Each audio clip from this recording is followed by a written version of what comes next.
전기차 메카인 제주도가 정부에 전기차 규제 자유 특구를 신청합니다. 특구 지정 여부는 오는 7월 결정됩니다. 논술과 토론 중심의 IB 한국어 교육과정이 도내 고등학교에 시범 도입되지만 내신 평가의 객관성 확보와 교사 양성이 과제로 떠올랐습니다. 3.1운동 100주년을 맞아 제주에서도 학교 현장에 남아있는 일제잔재를 청산하기 위한 움직임이 시작됐습니다.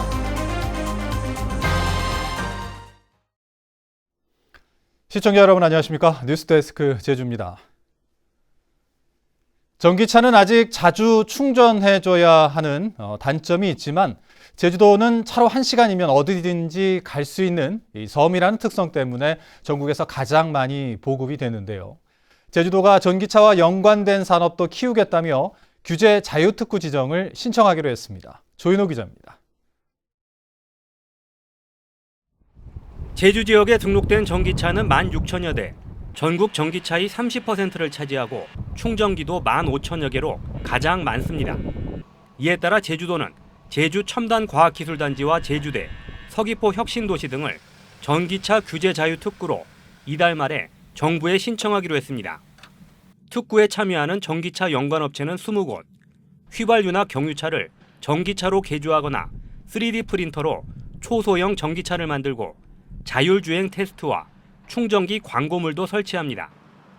신기술에 대한 법령이 모호하거나 불합리해도 신속 확인과 실증 특례, 임시 허가를 받아 출시할 수 있기 때문입니다. 기존의 자동차 관련된 산업들은 내연기관차에 중점을 맞추다 보니까 아직은 법안이 마련이 안 된 부분 또는 법안이더라도 전기차에는 적합하지 않은 부분들이 존재를 하고 있습니다. 공청회장에는 자동차 업체 관계자들이 참석해 특구 지정이 미칠 영향에 높은 관심을 보였습니다. 저희가 농사용 전기 차량을 제작을 하면서 굉장히 많은 고충을 겪었어요. 광주나 육지부를 왔다 갔다 해야 되고 이쪽에 알고 있는 지식인이나 그런 전문층이 거의 없더라고요. 기존에 이미 허가받고 중고차 성능 점검 없는 업체 같은 경우에는 이동인식이 안 되거든요. 법에 의해서. 그럼 이쪽은 어떻게 보면 특혜지 않습니까? 그럼 기존 공장은 상대적으로 피해를 볼 수밖에 없는데. 중소벤처기업부는 제주의 전기차 등 전국 10개 시도의 특구 계획을 1차 협의 대상으로 선정했고 심의를 거쳐 7월쯤에 지정합니다. 특구로 지정되면 4년 동안 규제가 완화되고 정부와 제주도가 900억 원을 지원해 최종 결과가 주목됩니다. MBC 뉴스 조인호입니다.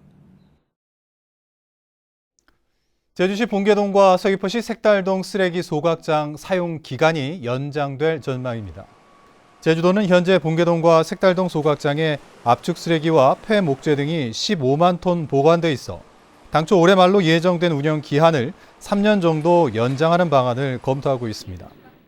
제주도는 오는 11월 동봉리 환경자원순환센터 소각장이 완공돼도 안정적인 처리를 위해서는 기존 소각장의 기한 연장이 불가피하다며 주민 협의에 나설 방침입니다. 제주도교육청이 오는 9월부터 논술과 토론 중심으로 수업을 진행하는 IB 한국어 교육과정을 도내 고등학교에 시범 도입할 예정인데요. IB 교육과정을 적용하고 있는 영어교육도시 내 국제학교 수업 현장을 김항섭 기자가 다녀왔습니다. 셰익스피어 4대 비극 가운데 하나인 맥베스에 대한 토론 수업이 한창입니다.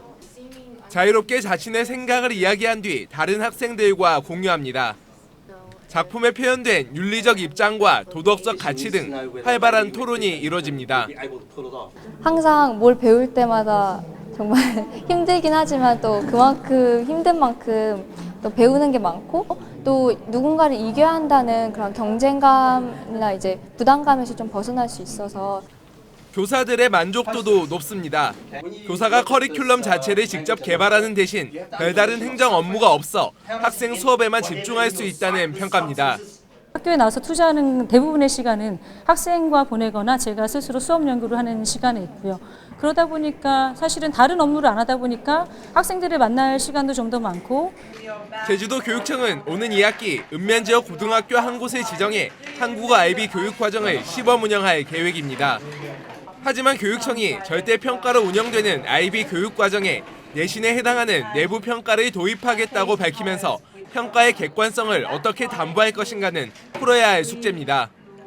내부 평가가 내신으로 반영될 수 있거든요. 그러니까 내부 평가를 통해서 그걸 내신으로 점수화로 변형시켜서 그걸 내신 점수가 돼서 대학 진학에 활용할 겁니다.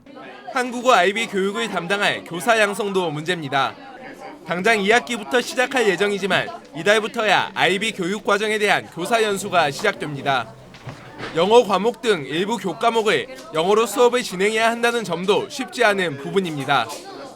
논술과 토론을 중심으로 학생들의 사고력과 창의력을 키우는 IB 교육 과정이 공교육에도 제대로 적용될 수 있을지 관심이 모이고 있습니다. MBC 뉴스 김항섭입니다. 학교 주변에 어린이 통학로가 지정되고 교통안전 관리가 강화될 전망입니다. 제주도의회 강성민 의원은 어린이 보호구역 개선 기본 계획에 따라 통학로 주변에 옐로 카펫과 횡단보도 투광기 등의 안전시설 설치하고 등 하교 시간에 교통안전 지도를 실시하는 내용의 조례 전부 개정안을 대표 발의했습니다. 이 조례는 오는 16일부터 열리는 임시회에서 다뤄집니다. 학교 이름에 동서남북 방위나 숫자가 들어간 경우가 많은데요. 이런 것들이 일제강점기의 잔재라는 거 알고 계신가요?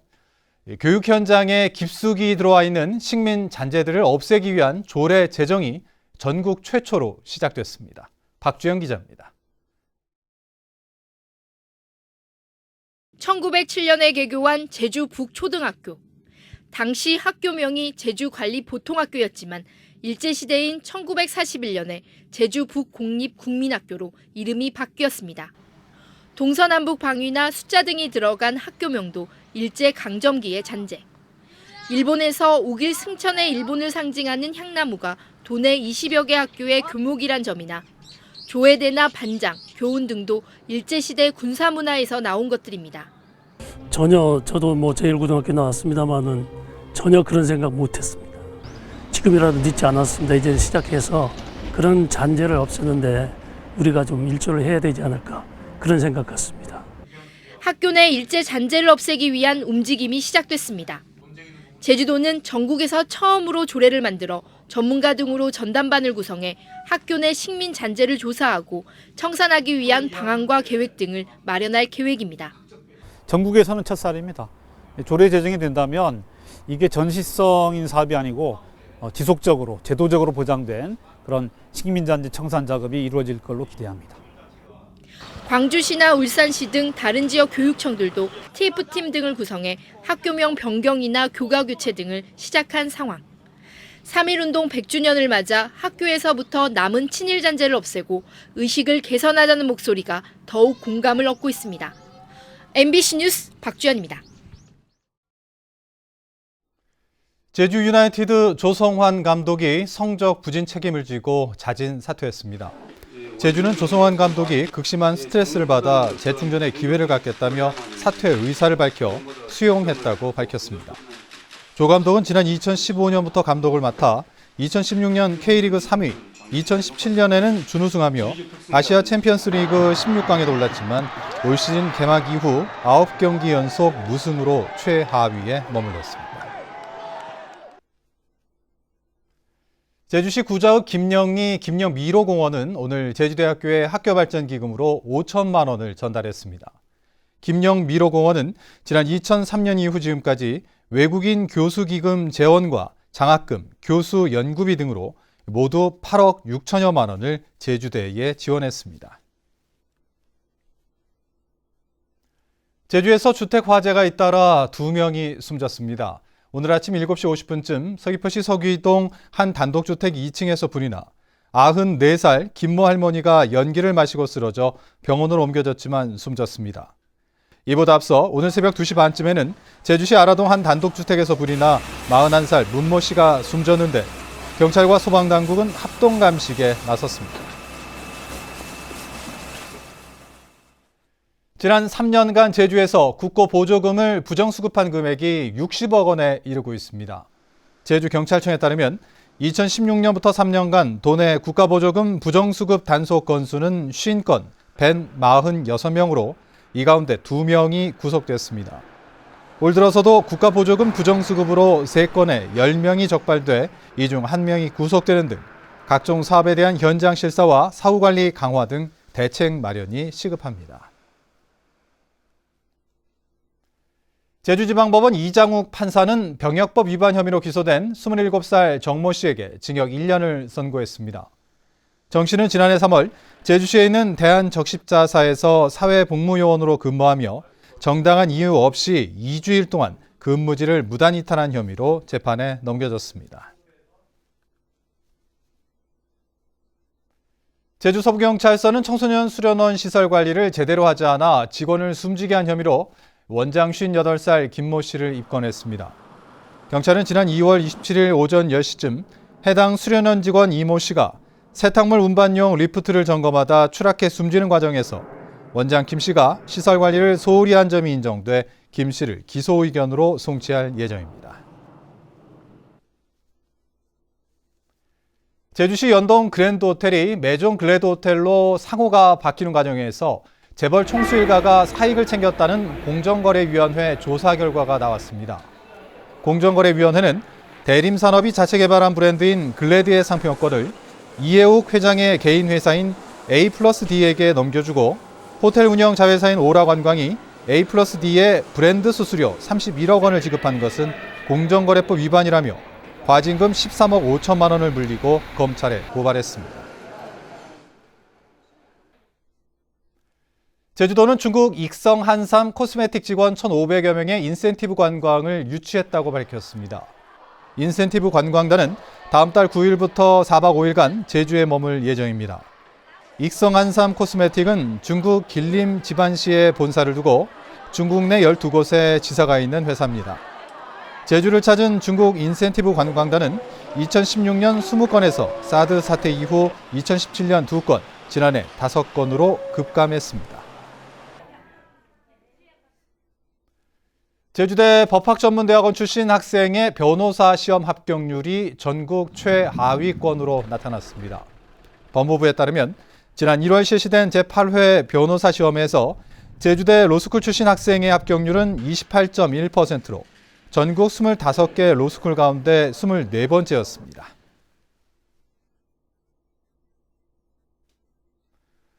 뉴스데스크 제주를 마칩니다. 시청해주신 여러분 고맙습니다.